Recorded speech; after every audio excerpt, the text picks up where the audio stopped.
152. pismo Ruskom vaspitaniku KT o ruskoj tragediji.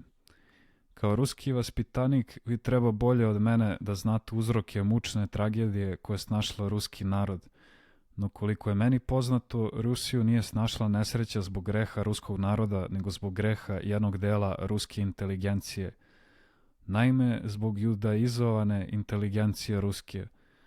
Poznato je da se ruski narod opredelio za carstvo nebesko još od kad se krstio pod svetim knezom Vladimirom Kijevskim. I tu svoju opredeljenost ruski narod nije menjao do naših dana, ali se inteligencija ruska pokolebala i promenila u osnovnim shvatanjima života. Ne sva, nego jedan deo te školske inteligencije. Još od vremena lakoverne carice Katarine, ruska se inteligencija počela lučiti u dva tabora.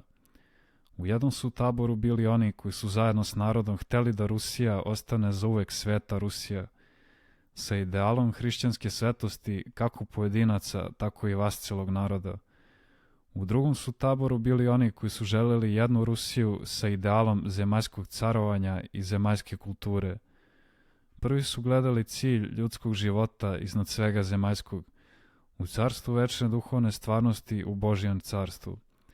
Drugi su stavljali sve ciljeve života u predele vremena i u granice telesnosti. Govoreći srpskim, kosovskim jezikom, reklo bi se, prvi su se privoleli carstvu nebeskom, a drugi carstvu zemaljskom.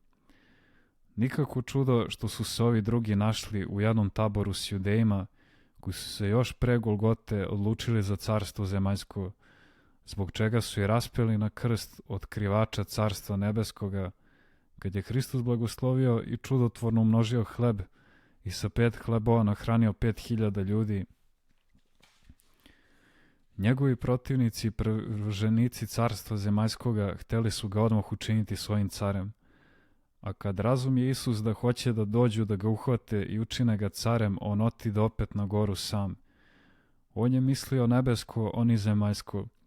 Čudom nad hlebom on je hteo javiti neograničenu moć duhovnog sveta u odnosu prema svetu materijalnom, pasivnom i nemoćnom samom po sebi. Međutim, Judeji su sve to shvatili materijalno, zbog čega je sadržaj tog Hristovog čuda bio za njih izgubljen.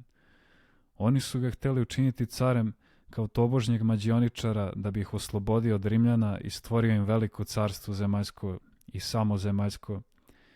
Zbog takvih njihovih naopakih i zemljanih misli Gospod ih je ukoreo rekavši im u oči: vama je otac đavo i želju oca svojega hoćete da činite.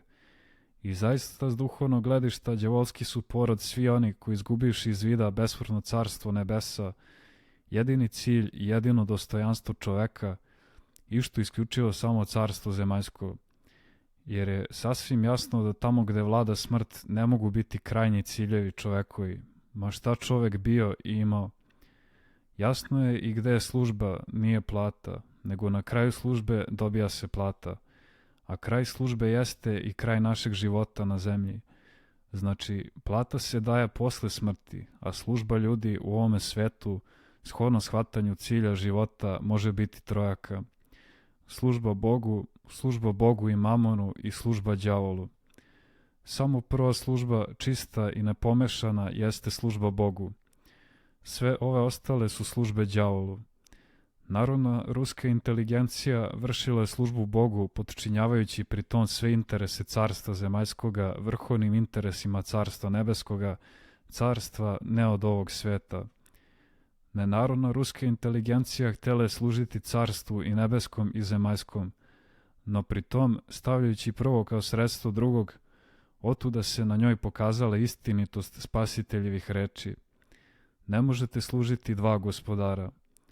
Antinarodna ruska inteligencija, prezirući narod kao neprosvećenu masu, kao neuobličeno i slepo blato, htjela je tobož usrećiti taj isti narod ukrpljenjem carstva zemaljskog kroz odbacivanje carstva nebeskog.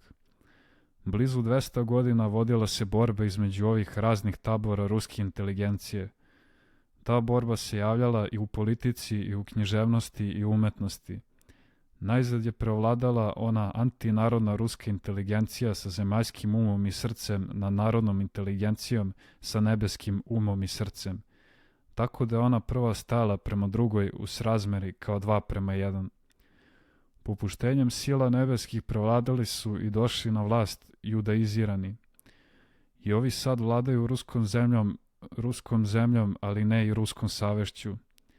Shodno reči koju reče Gospod Satani u pogledu kušanja pravednoga Jova: evo ti ga predajem, samo dušu mu ne diraj. Ma koliko da Satana izgleda pametan u očima svojim, on je glup u svima svojim potezima prema svetoj logici nebesnoj. Tako i njegovi sledbenici koje on zamamljuje truležnim carstvom zemljinim.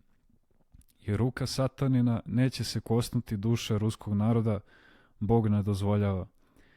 I moć judaiziranih u Rusiji ne znači finale, no preludijum ruske slave. Kao i u slučaju Jova, tako i u slučaju Rusije, Satana će i bezvoljno poargatovati Svevišnjem, svemoćnom, neodoljivom, pobedonosnom Ocu svetlosti. To nam svedoči i jamči judejska Biblija koju su judaizirani odbacili. Kao putujući akrobati, judaizirani bezbožnici hode na uzdi kneza pakla od poraza ka porazu još od one zmijske povesti u raju do danas. Njihovo je svagrašnje delo prastaro i prestarelo.